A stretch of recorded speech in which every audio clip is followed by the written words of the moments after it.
Баршаңызға сәлем. Photoshop каналына қош келдіңіздер. Қазір мен сіздерге Photoshop'та файлды қалай ашып, размерін өзгертіп, және оны қалай сақтау керек екендігін көрсетемін. Файлды ашудың екі түрі бар.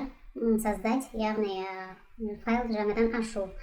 Открыть, яғни ол дайын картинканы немесе суретті ашып, өзгертіп, оларды өзгертіп немесе размерін өзгертіп қайтадан сақтау.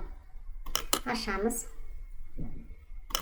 Картинканы белгілеп аламыз өзімізге керекті. Бұл жерде размерін алу үшін рамкаға басамыз. Рамкаға басамызда мына жерде өзімізге керекті размерлерді белгілейміз. Бізге қандай размер ыңғайлы. Мысалы үшін 16-9. Сосын өзімізге керекті жерін осы суреттің кесіп аламыз. Қай жері ыңғайлы, қай жері керек деген сияқты. Осылай кесіп алдық. Енді мен сіздерге жазып көрсетейін. Қазір сақтаудың екі түрін көрсету үшін бүгінше сурет деп жаза салайын.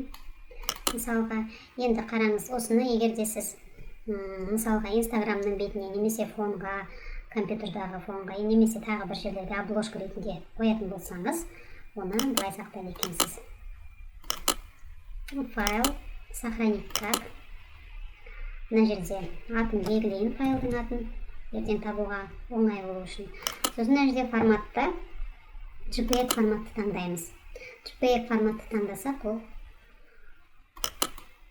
сол обложкаларға ыңғайлы болады екен. Таңдадық. Енді қарайық, тексеріп бар ма? Бізде файлда міне. Мен работа файлын сақтадым. Міне, біздің жасаған файлымыз тұр, картинкамыз. Сақталған, енді JPEG түрінде тұр екен.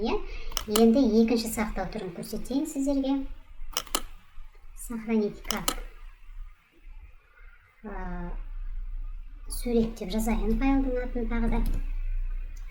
Енді форматта бұл жерде PSD форматта сақтаймыз. Яғни PSD формат дегеніміз ол қазір осылай сақтап қоясыз, сосын келесіде оны өзгерте аласыз. Ол дегеніміз қалай? Міне мен PSD форматта сақтадым. Енді бұны жауып тастаймын. Қазір тексереміз. Вот, работа деген файлда бізде сурет деп тұр. Сурет PSD формат. Ашамыз қайтадан. Бұл дегеніміз нені білдіреді? PSD формат, яғни бұның өзгешелігі жаңағы JPEG-тан. Мына жерде екі слой бар, екеуі жеке көрсетіледі. Және де осы Photoshop окошкасын бізге ашып береді екен. Яғни мына жерде біз алдыңғы жасаған дизайнды немесе осы жасаған жұмыстарымызды өзгерте аламыз. Жазуды өзгерте аламыз, немесе тағы бірдеңелер қосып деген сияқты. Мына жерде солай өзгертулер жасауға болады екен. Бұл PSD форматы сонысымен ыңғайлы. Енді мен сіздерге бұл екінші сақтау түрі болды. Так, енді файлды жаңадан ашудың түрін көрсетейін. Ол жерде тағы да солай еш қиындығы жоқ. Создайтқа басамыз, және открытьқа басылайын. Біріншісінде создайтқа басамыз бұл жолы. Жаңадан ашатын болсаңыз таза беттен. Мысал үшін YouTube форматқа деп айтайық. YouTube видео обложкасына 1280-де 720. Егерде сіз басқа Инстаграмға немесе тағы басқа жерлерге жасайтын болсаңыз, әрине мына жердегі размерлері өзгереді. Солай белгілейсіз, ширinaсын, высотасын, разрешение өзіңізге қалай ыңғайлы. Сол жасап жатқан жұмысыңызға қарай белгілейсіз де, ары қарай создайтқа басасыз. Менде мынау YouTube обложкаға жасалған.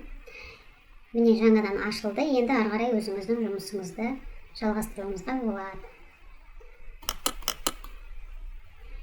Жұмысыңызды жасағаннан кейін оны сақтайсыз.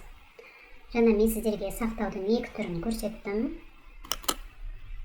Қандай форматта сақтасаңыз да өзіңіз білесіз, сізге қайсысы керек? Мысалы JPEG керек болса жаза салайын, обложка деп. JPEG-та обложка деп сақтадық. Міне қарайтын болсақ, обложка бізде картинка JPEG-та тұр. Бұл жерде енді өзіңізге керекті әртүрлі жұмыстар жасай аласыз. Осы файл, новый ашқан файл арқылы. Немесе жазуыңызға болады деген сияқты. Солай, бүгінше осы сабақ сіздерге енді барлығы түсінікті болды деп ойлаймын. Көңіл бөліп тыңдағандарыңызға рахмет.